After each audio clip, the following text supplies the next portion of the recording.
Bien, dans la dernière vidéo, on a fait un peu de théorie de la musique. Donc, vu qu'il existait une méthode pythagoricienne basée sur une itération de Kent, méthode plus physique basée sur les cordes pincées qui suivent une série harmonique en un sur n, où n est un entier, on a vu que les deux systèmes posent problème parce qu'on a des commas, le comma pythagoricien pour les Kent et comma syntonique pour les séries harmoniques. Donc maintenant, ce qu'on va faire, c'est, on a aussi donc défini ce qu'on appelait les sense, c'est-à-dire que quand vous avez deux fréquences, savoir quel est l'écart entre ces deux fréquences, et cet écart, on le calcule donc en faisant le rapport et en prenant le logarithme binaire qu'on multiplie par 1200. 0 sense correspond à l'unisson, 1200 sense correspond à l'octave, rapport 2:1. Voilà, puis tous les autres notes de musique, moyennant des transpositions d'octave, vont toujours tomber entre 0 et 1200 sense, parce que si on dépasse, on divise par 2 pour revenir à l'octave. Et c'est comme ça donc qu'on va définir au mieux 12 notes, on peut en définir plus, on peut en définir moins, comme on va le voir. Alors, je vais commencer par, là on va faire un petit peu des choses pratiques, parce que la théorie, bon, c'est bien, mais de temps en temps ça fait du bien de faire un peu de pratique. Donc j'ai déjà utilisé cet outil quand j'ai fait les vidéos sur la médecine. C'est l'outil de soins des chamans, ils utilisent ça pour rentrer en transe. Donc là, je vais prendre un téléphone portable, parce qu'il y a des applications où quand vous jouez un son, eh bien ça vous affiche la fréquence de ce son. Donc là, si je fais ça, je vois bien qu'il y a un son qui est plutôt grave. Et quand je prends mon téléphone portable, effectivement, je trouve une fréquence qui est de l'ordre de 58 Hz, qui correspond à une note assez basse. Voilà pour le tambour. Après, on peut prendre un autre outil, par exemple cet outil qui est un instrument de musique traditionnel, qui simule le son du crapaud. Voilà, on a vu que la note est un petit peu plus haut, donc 83 Hz, si on prend le téléphone. Après, je peux m'intéresser à les différences de sense. Donc, je prends ma calculette, je fais 1200 fois logarithme binaire de... Donc là, je prends la fréquence la plus haute, 83, que divise 58,4, et ma calculette me dit que j'ai 608 Hz, 610 Hz de différence.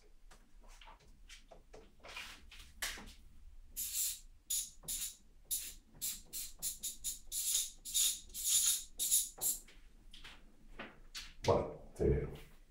Entre ces deux fréquences, qui ne sont pas les mêmes, j'ai un écart de 608 Hz.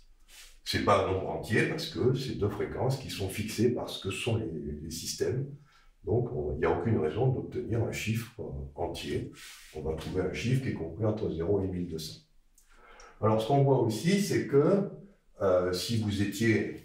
pour ceux qui connaissent la musique, on est très proche de ce qu'on appelle le triton. C'est-à-dire un intervalle qui est très dissonant, qui consiste à diviser l'octave en deux. 1200, je vous rappelle, si vous divisez par 2, ça fait 600. Vous êtes juste à la moitié, c'est-à-dire, pour ceux qui ont l'étude du piano, c'est l'accord Do Fa dièse, qui pose toujours des problèmes. C'est aussi l'accord de la police et des pompiers. C'est un triton qui toujours donne une tension dans la musique parce qu'on est très sensible à cet intervalle perçu comme très disharmonique. Alors, on va monter en fréquence. Je vous rappelle que plus vous montez en fréquence, plus les sons sont aigus. Là, vous voyez, c'était plutôt des sons graves. Là, on va aller vers des sons beaucoup plus aigus. Donc, je vais prendre ce qu'on appelle des sonotests. Ce sont des appareils qui sont vendus, qui ne peuvent vibrer qu'à une fréquence. Donc là, j'en ai un premier.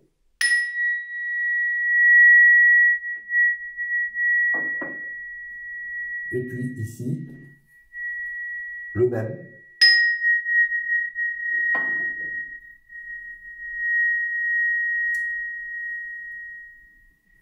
On va les arrêter, je vais recommencer.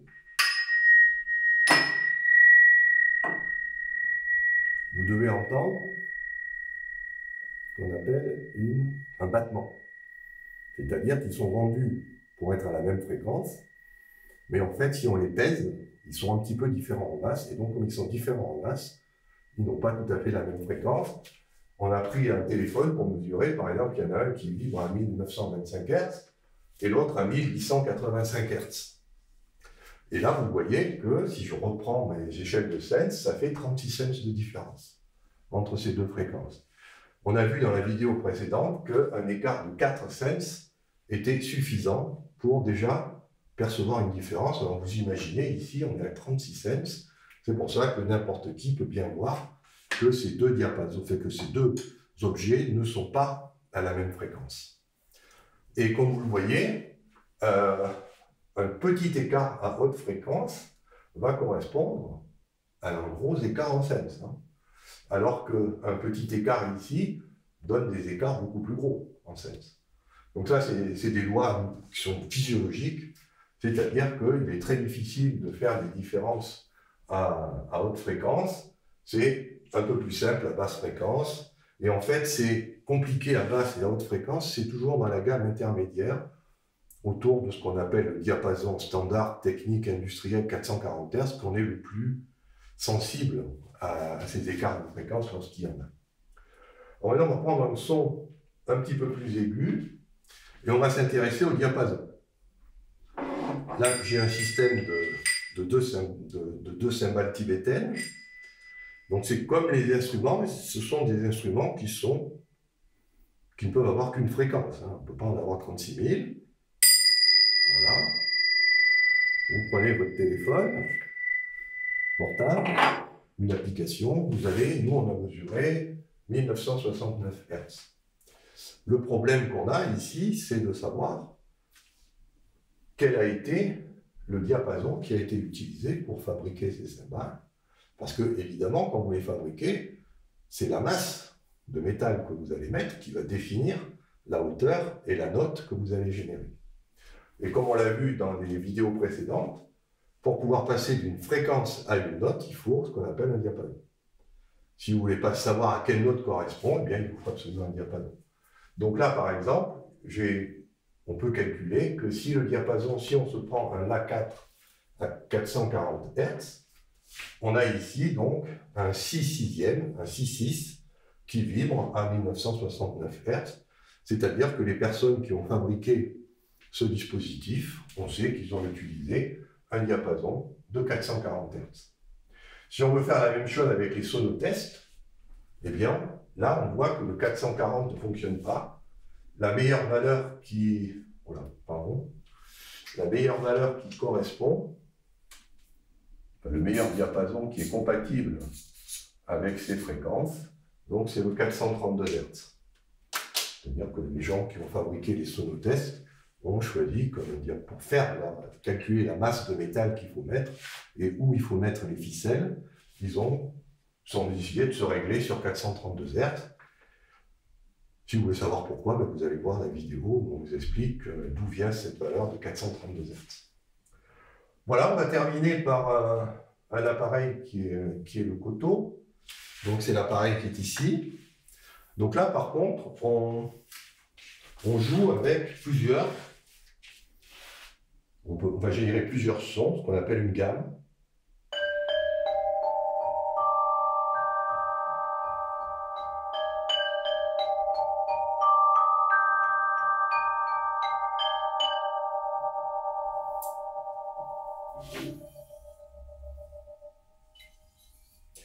Voilà. Alors là, on a ce qu'on appelle une gamme pentatonique. C'est-à-dire qu'on a pris 5 notes pour faire donc des tubes, et on a arrangé les tubes de telle manière à ce que chacun produise une note. Donc le premier tube est un Ré, ensuite on a un Ré dièse, puis on a un La dièse, un Sol, et puis on recommence, Ré, Ré dièse, etc. Donc là, on a mis 7 tubes, mais ça ne génère pas 7 notes, mais simplement 5, c'est ce qu'on appelle une gamme pentatonique. On verra ça un petit peu plus tard, les histoires de gamme, mais déjà, on sait que c'est une gamme qui correspond à la culture japonaise. Ce n'est pas une gamme occidentale, vous avez dû entendre c'est pas quelque chose qu'on a l'habitude d'entendre chez nous. Donc c'est des instruments japonais qui sont comme ça. Et pareil, si on veut rendre compte de ces fréquences, on voit que les fabricants se sont placés sur une fréquence, un diapason de 440 Hz pour définir la longueur des tubes qu'il allait falloir employer pour créer ce genre d'instrument. Alors avec ce genre d'instrument, on a donc des successions d'intervalles. Donc ce sont des intervalles qui sont d'abord de seconde mineure, ré, ré dièse. Ensuite, on avait un sol, donc ré, mi, fa, sol, c'était des quartes. Et puis, il y avait aussi donc des... Je ne me souviens plus. Heureusement, c'est marqué sur ré, ré dièse, sol et la dièse. Donc, on a là, ré, mi, fa, sol. Là, c'est des quintes. Donc, c'est des quartes, des quintes et des secondes mineures qui ont été utilisées pour faire la gamme pentatonique qui est ici. Alors, comme vous avez vu les vidéos précédentes, quarte et quinte, ça veut dire qu'on a pris Pythagore. On a pris une musique pythagoricienne. Et puis ensuite, seconde mineure, ça c'est plutôt original. C'est pas que Pythagore ne détestait les secondes mineures, il les trouvait dissonantes. Donc ça, c'est plutôt culture japonaise. C'est le fait d'avoir la seconde mineure qui fait toute la qualité, le rendu sonore de cette gamme, puisque sinon, si on ne mettait pas cette seconde mineure, on aurait une gamme du grégorien ou du plein chant, grosso modo. Voilà, donc vous savez maintenant comment transformer les fréquences en sets. Donc, petit exercice chez vous, si vous voulez, pas obligé de le faire, hein, bon, après tout, c'est toujours intéressant. Une calculette avec le logarithme binaire de 2, un instrument de musique. Bon, vous pouvez prendre celui-là, si vous ne l'avez pas, ben, vous prenez une guitare, vous prenez ce que vous voulez. Et puis un téléphone pour mesurer les fréquences. Et ensuite, vous allez faire des rapports de fréquences pour trouver les écarts entre sets. Et comme ça, ben, vous saurez si vous avez une gamme à 5 notes, 6 notes, 7 notes. On peut aller en général jusqu'à 12, qu'on appelle la gamme chromatique, puisque comme on l'a vu chez Pythagore, au bout de 12 quintes, on régénère quasiment un octave à un commun pythagoricien près. Bien, ben, je vous donne rendez-vous dans la prochaine vidéo. On continue d'explorer cet univers musical.